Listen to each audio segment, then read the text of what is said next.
샬롬 샬롬 샬롬 샬롬. 하나님 사랑합니다. 여러분 주 안에서 사랑합니다. 잠언 20장 말씀이죠. 네. 11장과 15절 149편 1절에서 5절 그리고 9절 이 말씀을 통해서 지혜로운 입술이 더욱 귀한 보배다 이렇게 말씀합니다. 20장 1절에 보면 포도주는 거만하게 하는 것이요 독주는 떠들게 하는 것이라 이에 미혹되는 자마다 지혜가 없느니라. 미혹되는 자마다 지혜가 없다라고 말씀하죠. 5절을 보면 사람의 마음에 있는 모략은 깊은 물 같으니라 그럴지라도 명철한 사람은 그것을 길어내느니라 이렇게도 말씀합니다. 10절에 한결같지 않은 저울추 한결같지 않은 되는 다 야훼께서 미워하신다 말씀하시죠. 예, 한결같아야 된다. 복잡한 현대에서 하나님의 말씀대로 사는 것은 어리석은 것처럼 보입니다. 그리고 굉장히 미련한 것처럼 보이죠. 그리스도인으로 자처하는 저와 여러분도 과연 가능하겠는지에 대한 의문을 제기합니다. 그러나 성경은 하나님의 약속에 대해 조금의 의심도 제기하지를 않습니다. 하나님은 약속하신 바를 성취하시는 분이죠. 그러므로 우리는 명목만이 아닌 실제적인 믿음을 가지고 하나님을 향해 믿음의 발걸음을 옮겨야 할 줄로 믿습니다. 내가 주님의 기쁨이 되는 것, 하나님은 일꾼이 부족해서 사람을 만드신 것이 아닙니다. 이미 천천만만의 천사들이 있었고 필요하시다면 천사들을 더 만들 수도 있었겠죠. 하나님께서는 사람을 만드신 것은 일꾼이 부족해서가 아니라 친구를 얻기 위해서 신부를 얻기 위해서였습니다. 하나님은 부족한 것이 하나도 없으신 무소부재하신 전지전능하신 그러한 하나님이시죠. 가난한 사람들은 이 땅에서 남편된 사람의 경제력, 지위를 보고 그에게 마음을 주기도 합니다. 상대방의 조건을 보고 그 사람에게 끌릴 수도 있습니다. 그러나 하나님은 다르죠. 하나님 모든 것을 가지고 계신 하나님. 하나님 모든 권력과 부여와 영광 모든 것을 가지고 계시기 때문에 우리가 가진 어떤 것에도 끌리지를 않습니다. 하나님은 그냥 우리 자신을 바라보십니다. 우리 조건을 보시는 분이 아니시죠. 하나님이 우리에게 원하시는 것은 우리가 주님의 기쁨이 되는 것입니다. 늘과 비전을 가지고 큰 일을 행하는 것보다 1000배가 중요한 것, 그것은 바로 주님의 기쁨이 되고 주님의 마음에 합한 사람이 되는 것입니다. 사람을 만나서 불행하고 괴로우면 친구가 될 수가 없죠.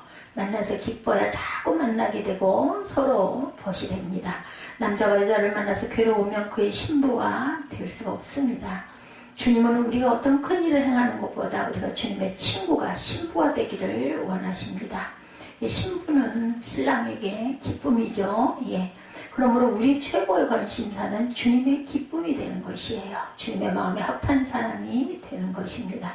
주님의 우리를 보시면 신랑이 신부를 보는 것처럼 너무나 좋기 때문에 나는 너하고 같이 있고 싶다. 그럴 수 있는 사람이 되는 것, 이것이 우리의 목적입니다. 많은 사람이 지혜, 능력, 축복을 원하고 그 밖에도 여러 가지를 구하지만 우리가 주님의 기쁨이 되면 주님이 또한 나의 기쁨이고 전부가 되십니다. 우리가 주님의 기쁨이 되고 주님의 친구와 신부가 되면 이전 내가 바라던 것들 더 이상 바라지 않게 됩니다. 샨 볼추 친구의 입신 간증에 첫 곡에 갔더니 세계적으로 유명한 치유사역자나 설교자들의 성전들이나 성전에 있고 이름도 모르는 사람이 지성소에 있었다라고 말합니다. 왜 그럴까? 주님과 사랑에 빠졌기 때문에 세계적인 치유사역자처럼 은사를 받은 적도 없고 능력을 행한 적도 없고 기적을 행한 적도 없는데 천국에서는 왕후처럼 되어 있었다는 것입니다. 세계적인 설교자처럼 말씀을 깊이 깨달아 본 적도 없고 설교를 통해서 청중들에게 은혜를 끼친 적도 없는데 주님과 사랑에 빠졌기 때문에 가장 존귀하게 되었다고 합니다. 그러므로 예수님을 만나 사랑에 빠지는 것보다 더 존귀해지는 것이 없고 그것보다 더 큰 성공이 없다는 것이죠. 이것이 가장 크고 놀라운 비밀입니다. 은사를 사용해서 소명을 이루는 것은 우리가 해야 할 일이지만 그것은 두 번째, 세 번째로 중요한 것이고 우리 영혼 속의 열망은 예수님이어야 하고 주님과 사랑에 빠지는 것이어야 합니다. 그리고 주님의 기쁨이 되어야 한다는 거죠. 내가 어떻게 하면 주님의 취향을 잘 알아서 주님의 마음에 합한 사람이 될까? 이것이 전부가 되어야 한다는 것입니다. 성령에 취해서 거만하거나 떠들면 안 되죠. 잠언 20장 1절에 포도주는 거만케 하는 것이요 독주는 떠들게 하는 것이라. 무릇 이에 미혹되는 자에게는 지혜가 없다라고 말씀합니다. 오순절날 성령이 임했는데 그것을 새술이라고 표현하죠. 성령은 새술입니다. 술 취한 사람이나 성령이 취한 사람은 서로 비슷한 현상을 나타내 보이죠. 예, 기억하시기 바랍니다. 술은 제대로 마셔야 하는 것처럼 성령의 새술도 또한 제대로 마셔야 되겠다. 그렇지 않으면 이것 때문에 교만해지고 거만해지고 떠들게 된다. 마치 술 취한 사람처럼 말이 많아진다는 거죠. 영적인 술이나 육적인 술이나 성령을 제대로 받아야 된다. 성령의 은사를 제대로 받지 못하면 그것 때문에 거만해지죠. 은사 받는 것, 체험하는 것 때문에 거만해지고 막말하고 떠들게 되어서는 안 되겠죠. 사람은 그냥은 못 씁니다. 성령을 받아야 쓰임을 받죠. 또 한 가지 성령을 받아도 못 씁니다. 거만하기 때문에 쓸 수가 없는 사람도 있습니다. 함부로 떠들기 때문에 쓰이지 않는 사람도 있습니다. 못을 봤다는 사람, 못을 들었다는 사람, 예언하는 사람, 함부로 떠들기 때문에 위험한 사람이 되고 맙니다. 그래서 하나님이 쓰시는 사람은 성령 받은 사람들 속에 있지만 성령 받고 거만해지지 않는 사람, 하나님께 그런 사람이 쓰임을 받습니다.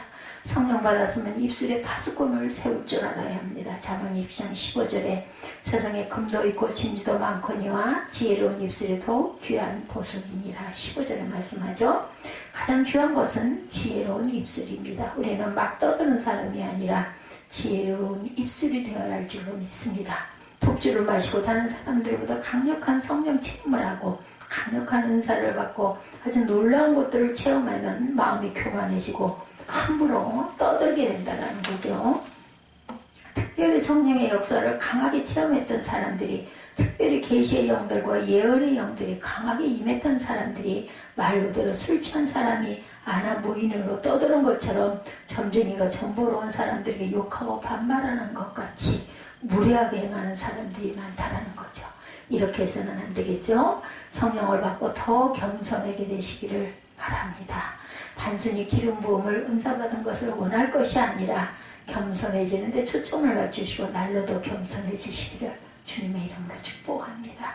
성령을 받으실 때 지혜를 함께 받으시기 바랍니다. 그리고 지혜로워져야 되죠.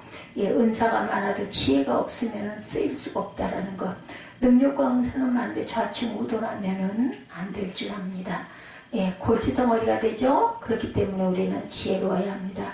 다윗은 골리앗만 쳐서 넘어뜨린 것이 아니고 지혜가 있어서 어디로 가든지 지혜롭게 행했습니다. 지혜가 있어야 하나님의 높이 들어서 귀하게 쓸 수 있다라는 거죠. 은사나 능력만 가지고는 쓸 수가 없습니다.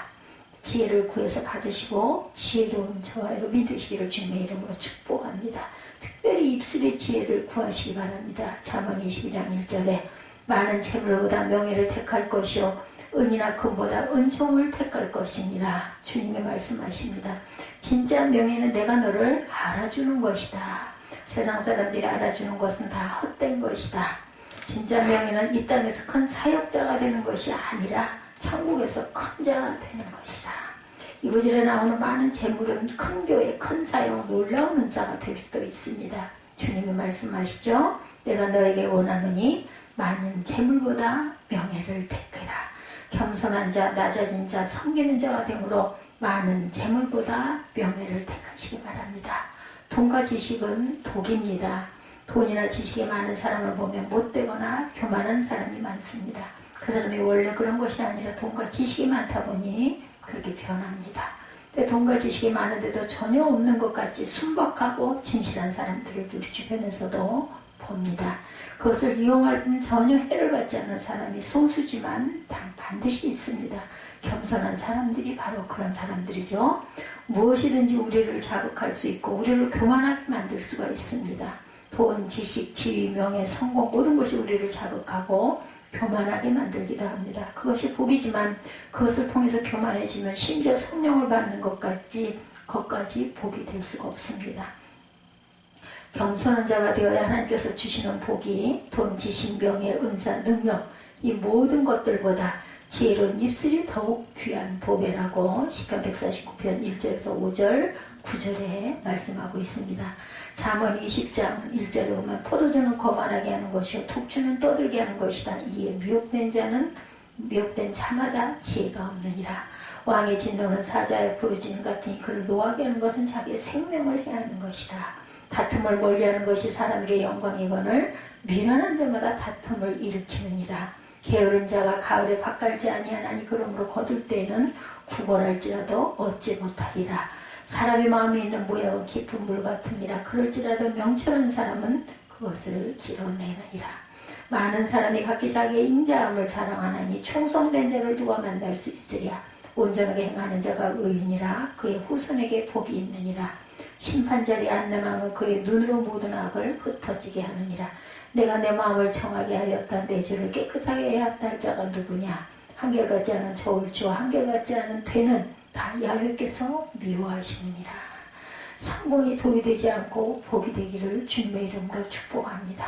잠언의 10장 11절에도 비록 아이라도 그 동작으로 자기의 품행을 청결하며 정직한 여부를 나타낸다고 말씀합니다. 사람은 꾸미려고 해도 꾸밀 수가 없습니다. 세상 사람들은 외모를 보기 때문에 사람들 앞에서 꾸밀 수도 있지만 하나님은 중심을 보시기 때문에 하나님 앞에서 꾸밀 수가 없죠. 이사야 11장 3절에도 하나님 앞에서 내 영의 실체를 드러내게 되느니라. 예수님을 보는 대로 귀에 들리는 대로 판단하지 않으시죠. 이스라엘 백성들은 눈에 보이는 대로 귀에 들리는 대로 판단해서 랍비들과 서기관들을 존경합니다. 그런데 예수님은 그들을 보고 뱀들과 독사의 자식들이라고 호통을 하시죠. 예수님은 나다나엘을 볼 때도 바로 그를 꿰뚫어 보셨습니다. 그가 참 이스라엘이고 그 마음에 간사함이 없다라고 말씀하시죠. 근데 우리도 예수님처럼 될 수가 있습니다. 우리도 성령 충만할수록 영의 사람이 될수록 보는 대로 들리는 대로 판단하지 않고 그 사람의 영의 실체를 느낄 수 있고 볼 수 있습니다. 우리의 살 길은 꾸미는 것이 아니라 변화되는 것입니다. 우리가 예수님의 신부가 되는 것은 변화되는 것 외에는 방법이 없습니다. 우리는 다 벌거벗고 살고 있습니다. 꾸미려고 하는 것은 외식의 출발점입니다. 꾸미려고 하지 말고 변화되기를, 달라지기를, 은혜 받고 새로워지기를 원해야 합니다. 그렇게 새롭게 변화되어서 예수님의 신부가 되시기를 주님의 이름으로 축복합니다.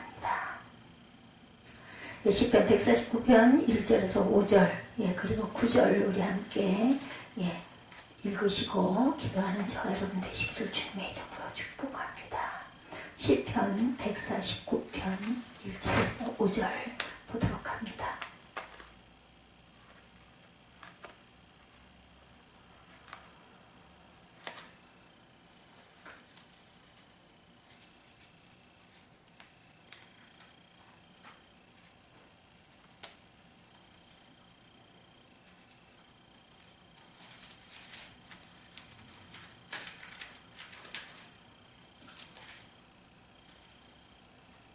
할렐루야 새 노래로 야외께 노래하며 성도의 모임 가운데 찬양할지어다.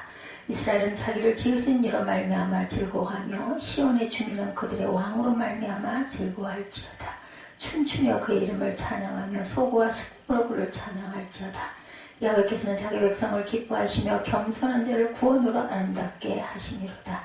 성도들은 영광 중에 즐거워하며 그들의 침상에서 기쁨으로 노래할지어다. 그들의 입에는 하나님에 대한 찬양이 있고 그들의 손에는 두 날 가진 칼이 있도다. 9절입니다. 기록한 판결대로 그들에게 시행할지로다. 이런 영광은 그의 모든 성도에게 있도다. 할렐루야.